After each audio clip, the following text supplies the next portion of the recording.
Hi, ഇന്ന് നമ്മൾ പഠിക്കാൻ പോകുന്നത് +2 എക്കണോമിക്സിൻ്റെ ചാപ്റ്റർ 3 ആണ്. മൈക്രോ എക്കണോമിക്സിലെ ചാപ്റ്റർ 3 ആണ്, പ്രൊഡക്ഷൻ ആൻഡ് കോസ്റ്റ്. അപ്പോൾ നമുക്ക് അതിൻ്റെ കുറച്ച് ടോപ്പിക്സ് നോക്കാം. അപ്പോൾ നമുക്ക് ടോപ്പിക്കിലേക്ക് കിടക്കാം. ഇൻട്രൊഡക്ഷൻ തുടങ്ങിയുള്ള ടോപ്പിക്സ് ചെറിയ ചെറിയ ക്വസ്റ്റ്യൻസ് ആയിട്ടാണ് ഇവിടെ കൊടുത്തേക്കുന്നത്. First one, who is A producer? ആരാണ് ഒരു പ്രൊഡ്യൂസർ?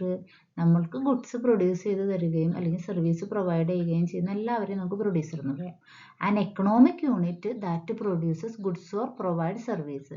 ഗുഡ്സ് പ്രൊഡ്യൂസ് ചെയ്യുകയോ സർവീസ് പ്രൊവൈഡ് ചെയ്യുകയോ ചെയ്യുന്ന ഒരു എക്കണോമിക് യൂണിറ്റിനെയാണ് നമ്മൾ പ്രൊഡ്യൂസർ ഓർ ഫേം എന്ന് പറയുന്നത്. Producers most important aim is to produce goods at the least cost. അപ്പോൾ പ്രൊഡ്യൂസറിൻ്റെ ലക്ഷ്യം എന്താണ്? ഗുഡ്സ് ലീസ്റ്റ് കോസ്റ്റിൽ, ചിലവ് കുറച്ച് പക്ഷെ പ്രോഫിറ്റ് മാക്സിമൈസ് ചെയ്യുന്ന രീതിയിൽ വേണം പ്രൊഡ്യൂസർ പ്രൊഡക്റ്റ് പ്രൊഡ്യൂസ് ചെയ്യാൻ. Then what is input? All resources used for production of goods are called input. ഒരു ഗുഡ്സ് അല്ലെങ്കിൽ ഒരു ഐറ്റം പ്രൊഡ്യൂസ് ചെയ്യാൻ നമ്മൾ ഉപയോഗിക്കുന്ന എല്ലാ റിസോഴ്സസിനെയും നമുക്ക് എന്ത് പറയാം? ഇൻപുട്ട് എന്ന് പറയാം. All resources used for production of goods, goods produce ചെയ്യാൻ ഉപയോഗിക്കുന്ന എല്ലാ റിസോഴ്സിനെയും പറയുന്നതാണ് ഇൻപുട്ട്. അതിൽ നിന്ന് കിട്ടുന്ന ഫൈനൽ പ്രൊഡക്റ്റ് ആണ് നമ്മുടെ ഔട്ട്പുട്ട്. ഇനി എന്തൊക്കെയാണ് factors of production? What are called factors of production? Land, labour, capital and organisation or entrepreneurship. അപ്പോൾ land, labour, capital and organisation, ഇതിനെയാണ് നമ്മൾ എന്ത് പറയുന്നത്? Factors of production. ഇനി what is output? Goods and service produced using input. Input ഉപയോഗിച്ച് produce ചെയ്യുന്ന goods അല്ലെങ്കിൽ സർവീസിന് പറയുന്ന പേരാണ് ഔട്ട്പുട്ട്. അതായത് ഇൻപുട്ട് ഉപയോഗിച്ച് നമ്മൾ പ്രൊഡ്യൂസ് ചെയ്യുമ്പോൾ നമുക്ക് കിട്ടുന്ന ഫൈനൽ റിസൾട്ട്, അതാണ് output. What is production? Process of transformation of input into output. Input ഔട്ട്പുട്ടാക്കി മാറുന്ന ആ ട്രാൻസ്ഫോർമേഷൻ പ്രോസസ്സിനെയാണ് പ്രൊഡക്ഷൻ എന്ന് പറയുന്നത്. ഇൻപുട്ട് ഔട്ട്പുട്ടായി മാറുന്ന ആ ട്രാൻസ്ഫോർമേഷൻ പ്രോസസ്സിനെയാണ് നമ്മൾ എന്ത് പറയുന്നത്? പ്രൊഡക്ഷൻ എന്ന് പറയുന്നത്. Next, what is production function? Production function എന്ന് പറഞ്ഞിട്ടുണ്ടെങ്കിൽ നമ്മൾ ഉപയോഗിക്കുന്ന ഇൻപുട്ടും അതിൽ നിന്ന് കിട്ടുന്ന ഔട്ട്പുട്ടും തമ്മിലുള്ള റിലേഷൻഷിപ്പാണ്.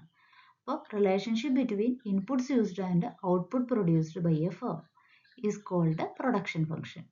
Output is a function of input. ഇൻപുട്ടിൻ്റെ ഒരു ഫംഗ്ഷനാണ് ഔട്ട്പുട്ട് എന്ന് പറഞ്ഞാൽ. ഇനി what is ഐസോക്വൻ?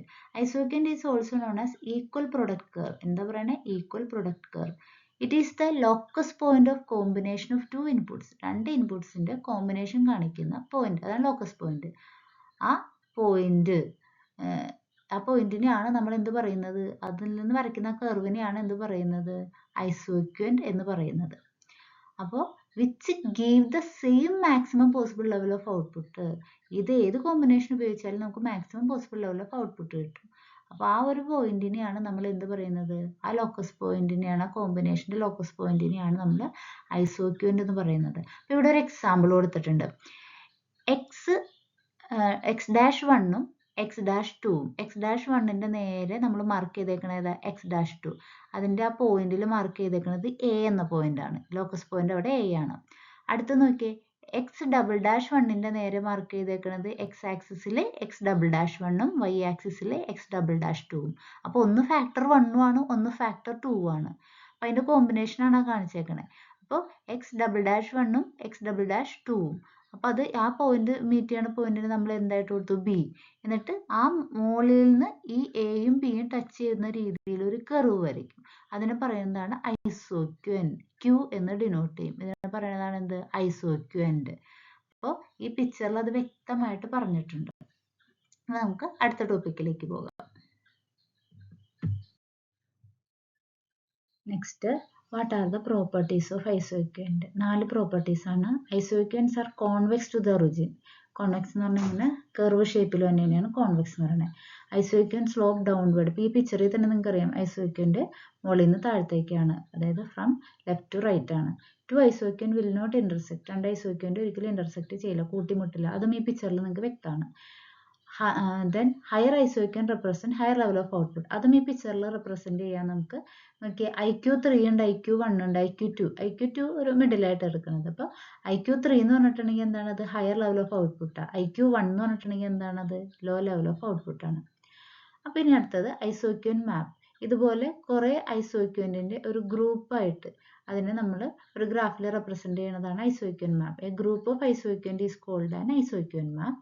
ഐസോഇക്വന്റ് on the right represent more. കണ്ട, റൈറ്റ് എന്ന് പറയുമ്പോൾ IQ3 മുകളിലേക്കുള്ളത്, അത് റെപ്രസെന്റ് ചെയ്യുന്നത് മോർ ഔട്ട്പുട്ട് എന്നും, ലെഫ്റ്റ് അതായത് IQ2ന്റെ താഴെ കിടക്കുക, IQ2 ആണ് മിഡിൽ നമ്മൾ നോക്കേണ്ടത്, അതിന്റെ താഴെ കിടക്കുന്നത് ലെഫ്റ്റ് റെപ്രസെന്റ് ലെസ് ഔട്ട്പുട്ടുമാണ്. ഇത്രയാണ് ഇന്നത്തെ ക്ലാസ്സിലുള്ളത്. ക്ലാസ് ഇഷ്ടപ്പെട്ടാൽ ലൈക്ക് ചെയ്യുക, ഷെയർ ചെയ്യുക, സബ്സ്ക്രൈബ് ചെയ്യുക.